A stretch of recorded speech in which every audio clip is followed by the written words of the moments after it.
Hello, my name is Susan, a 35-year-old woman whose belief in fairy tale endings was firmly in place until 4 years ago when my life veered in an unexpected direction.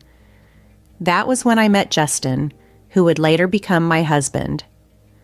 Our story, which began as a romantic narrative filled with love and trust, gradually unfolded into a tale of betrayal within the confines of what appeared to be an idyllic marriage. Our first encounter occurred on a typical Tuesday morning at the corner cafe. I was engrossed in a Scott Turow legal thriller, completely absorbed in the twists of the plot, when Justin walked in. His presence was immediately striking, confident yet approachable, with a warm smile that seemed genuinely welcoming. "Is that Gish's latest?" he inquired, nodding at my book with a friendly tone laced with real interest. "Yes, I just started it. He never disappoints," I replied, pleasantly surprised by how naturally our conversation flowed. Over the following weeks, Justin and I discovered our mutual passions for music, especially classic jazz, and our love for exploring quaint bookstores scattered throughout the city.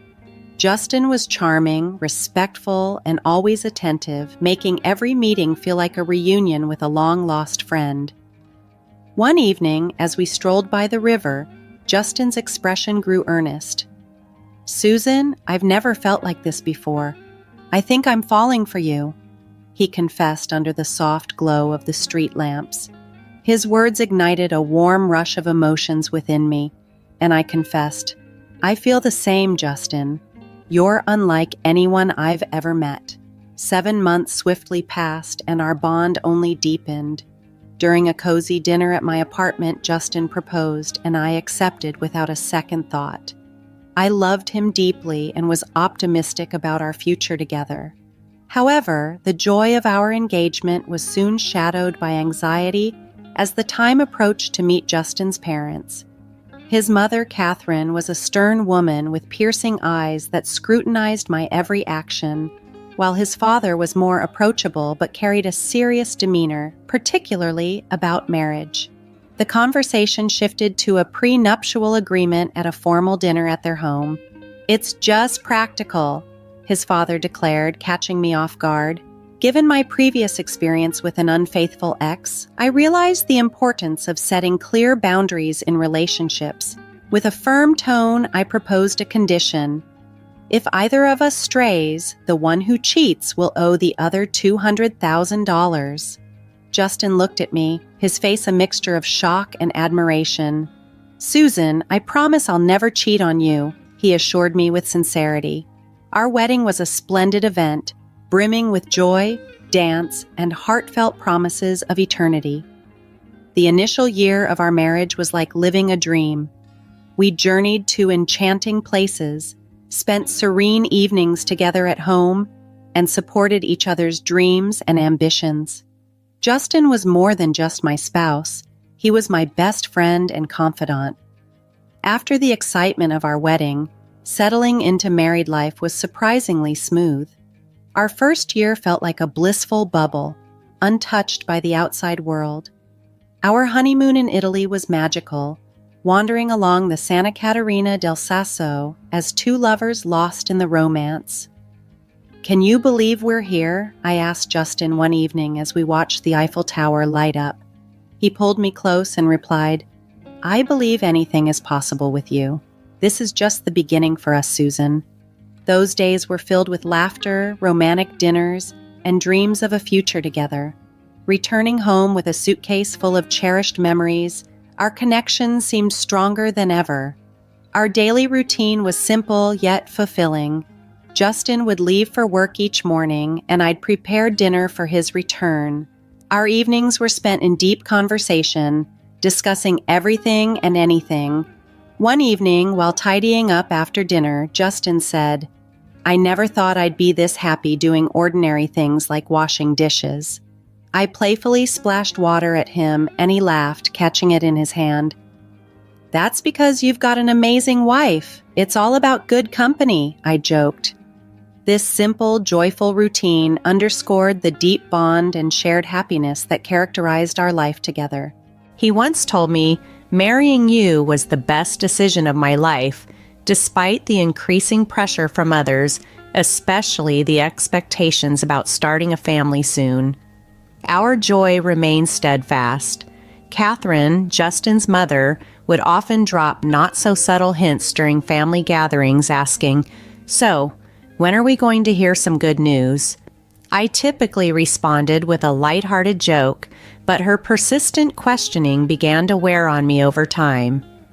Justin would comfort me, reassuringly saying, "Don't let my mom get to you. We'll start a family when we're ready and not a minute sooner." Our first anniversary was marked by a magical celebration with a quiet dinner at home. Justin surprised me with a necklace I had admired months before, saying, "Happy anniversary, Susan. Here's to many more years of happiness," his eyes aglow with love.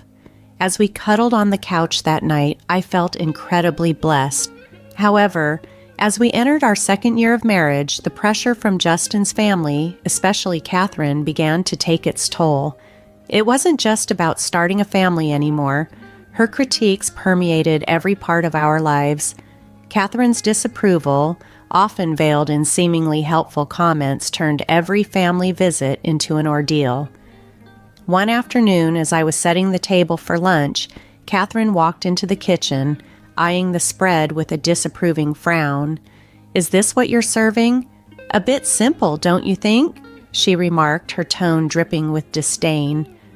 Clenching my jaw, I strived to keep my composure as her criticisms didn't stop at my cooking. She found fault in everything from our home decor to how I spent my free time. One evening, while we were relaxing in the living room, Catherine gave her unsolicited opinion. "You know, Susan, if Justin gave me the money he spends on you, I'd consider hiring a proper cleaner and cook." Justin appeared uncomfortable but remained silent, which felt like a betrayal. Despite seething with frustration, I managed to say, "Well, Catherine, I'm doing my best here." The hurt deepened as I noticed Justin's attitude beginning to echo his mother's criticisms, albeit more subtly. After one of Catherine's visits, he casually suggested, "Mom might have a point about the house. Maybe we should consider getting some help." A wave of hurt and frustration washed over me. I couldn't help but question Justin. "So, you think I can't handle things either?" He quickly backpedaled, saying, "No, that's not what I meant." But the harm was already done.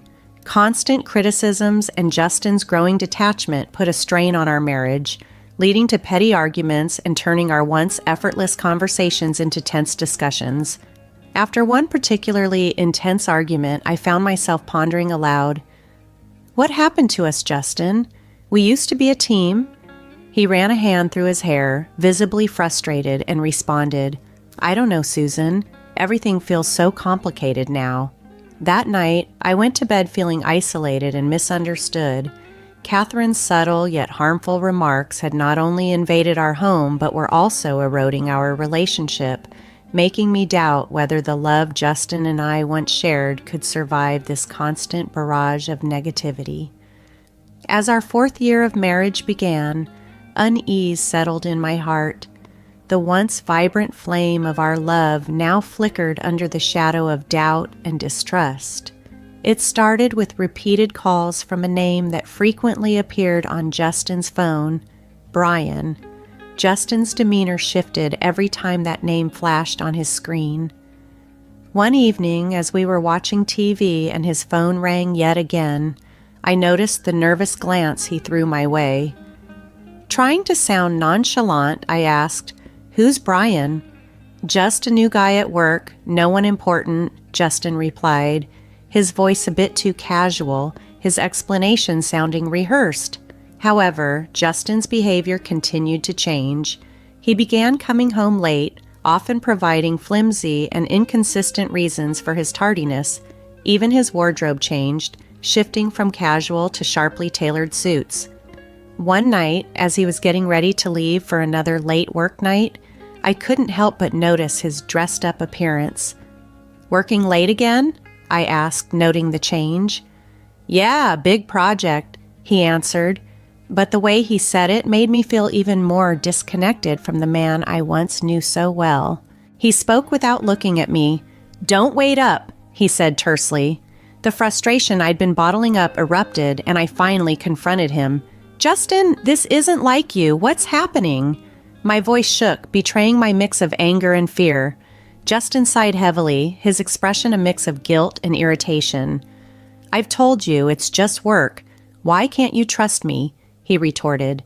"Because something's off. You're hardly ever home, and even when you are, you seem distant, like you're a million miles away," I countered. Justin gave no reply, merely grabbed his coat and left, leaving me more isolated than ever in the silence of our home. That night, as I lay in our empty bed, I reached a painful decision. I couldn't continue living in a cloud of doubt and suspicion. I needed to uncover the truth, no matter the cost. The next morning, I took a step that felt like betrayal, yet necessary. I called a private detective. The constant stress and uncertainty had become unbearable, and I was determined to find answers. The ensuing days were a blur of nervous anticipation. I felt as though I was balancing on a thin wire, trying to keep my life seemingly normal while everything around me seemed to be on the verge of collapse. Then the detective's call came, and with it, my world shattered. "Mrs. Johnson, we found conclusive evidence. Unfortunately, your suspicions were correct," the detective said solemnly. He revealed that Justin had been unfaithful, and the person he had been speaking to as Brian was, in fact, a woman. The details of their secret meetings, complete with timestamps and photographs, were undeniable. Sitting there with the phone in hand, I was overwhelmed by a torrent of emotions, devastation at the betrayal, yet a grim sense of vindication. My deepest fears had been confirmed, not just as baseless worries, but as stark, undeniable truths. Now, armed with this knowledge, I faced the daunting task of deciding what came next. I chose not to confront Justin right away. I needed to grasp the full scope of his betrayal, not just the evidence of his infidelity.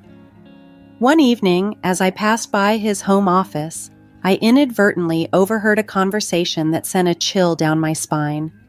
Justin was speaking with his mother, Catherine. "Mom, I'm planning to end it with Susan after your birthday," Justin stated, his voice chillingly devoid of any warmth he once had for me. "Oh, that's wise, dear. Make sure she gets me a nice 60th birthday present before you drop the bomb," Catherine responded, her tone dripping with cold calculation. Leaning against the wall, I felt a wave of nausea wash over me. Not only was my husband unfaithful, but he and his mother were also conspiring against me, planning to use me for one last lavish gift before casting me aside. Fueled by a potent mix of anger and determination, I decided to play along. I carried on as if nothing was wrong, all the while secretly gathering more evidence of Justin's infidelity. The detective supplied me with everything: photos, videos, and even audio recordings. I was building my case, preparing for the moment I would confront them. Each night, as I lay beside the man who had betrayed me, a plan began to take shape in my mind. I would wait until after Catherine's birthday. I would give them the illusion of victory, letting them think they had outsmarted me. But when they least expected it, I would reveal everything and turn the tables. As Catherine's 62nd birthday drew near, I maintained a facade of ignorance, acting as if everything was normal. Inside, I was a cauldron of emotions, seething with anger and a sense of betrayal, yet strategically masking my feelings to prepare for the impending confrontation. With a fierce determination to see my plan through, the days leading up to Catherine's birthday crept by. At a family dinner a few days before the celebration, Catherine casually brought up her upcoming 62nd birthday. With a sly smile, she hinted, "So, Susan, I'm expecting a grand 62 the birthday. You must have planned something special for me." Keeping my emotions under control, I replied with restrained enthusiasm, "Of course, Catherine. I've arranged a dinner at the city's most luxurious restaurant. It will certainly be a night to remember." Her eyes sparkled with glee, oblivious to the trap I was setting. "How wonderful! It's just a small family gathering, right?" she inquired. "Yes, very intimate and exclusive, just for close family," I confirmed, my words tinged with veiled irony. Later that night, Justin approached me, a hint of suspicion in his voice. "That's quite a generous plan for Mom's birthday. Are you sure about this?" I faced him, maintaining my composure. "It's a significant birthday, and I want to do something special for her." Justin seemed satisfied, yet I could sense he was puzzled by my eagerness to indulge his mother. As the day of the dinner drew near, I handled the final arrangements with meticulous care, confirming the booking under Catherine's name, double-checking the guest list, and ensuring everything was perfectly in place for the grand evening. Playing the role of the dutiful wife and daughter-in-law, I masked my true intentions under a facade, ready to expose the betrayal and deceit that had eroded our marriage. The night before the dinner, as I lay in bed, a twisted sense of satisfaction enveloped me.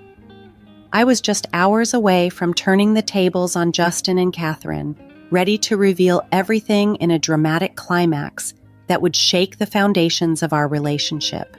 They thought they were exploiting me for one final advantage before casting me aside, unaware that I was the one in control of the game. The evening of Catherine's 62nd birthday unfolded at a luxurious restaurant, with every detail carefully orchestrated to reflect the opulence of the occasion. While Catherine basked in the lavishness, I maintained the role of a gracious daughter-in-law, my practiced smile concealing the storm within. As the dinner drew to a close, the waiter presented the bill, a staggering $6,800. With a composed demeanor, I reached for my card, my heart racing. After swiping the card, I glanced around the table, catching Catherine's self-satisfied smirk and Justin's uneasy glance. "Thank you for such a wonderful evening, Susan. This is truly generous," Catherine remarked, her voice laced with feigned gratitude. Seizing the moment, Justin leaned in with a tone of finality. "By the way, Susan, I want a divorce." His words hit me like a physical blow, but I refused to show any sign of hurt. Catherine added sharply, "Well then, I guess you should leave. This is a family gathering after all." Without a word, I stood, maintaining my dignity amidst the internal chaos, and walked out of the restaurant. As soon as I was out of sight, I swiftly canceled the payment on my phone and blocked the shared bank account, ensuring that Justin couldn't cover the cost either. Back at home, I quickly packed my belongings, the weight of my final actions settling in. I was leaving this chapter of my life behind, stepping into an uncertain but hopeful future. Soon my phone erupted with calls. I answered, and Catherine's voice, shrill with rage and panic, filled my ears. "The payment didn't go through, and the restaurant staff called the police. What have you done?" she shrieked. Her words were cries of anger and disbelief, but I felt a sense of release and vindication. I had escaped their manipulations and was now free to rebuild my life on my terms. I remained silent, letting her tirade wash over me. This was their own doing. Their betrayal and manipulation had come full circle, now haunting them. After ending the call, I looked around the empty house that once brimmed with dreams and love, now just a hollow shell. Taking a deep breath, I stepped out the door and didn't look back. Their calls continued, desperate pleas for help, but I no longer felt obliged to answer. I had firmly closed that chapter of my life. In the end, they paid the price. Justin had to borrow money from his parents to cover the bill, but where the money came from didn't concern me. It was a small compensation for their betrayal, but more importantly, it represented closure. Sitting in the lawyer's office, signing the last of the divorce papers, I felt a wave of peace wash over me. The journey had been fraught with betrayal and heartache, but I had emerged stronger and more resilient. Walking out into the sunlight, I felt like a truly free woman, ready to embrace a fresh start. The future was uncertain, but it was mine to shape. After all the darkness, I finally felt like I was stepping into the light, ready to craft a new chapter on my terms.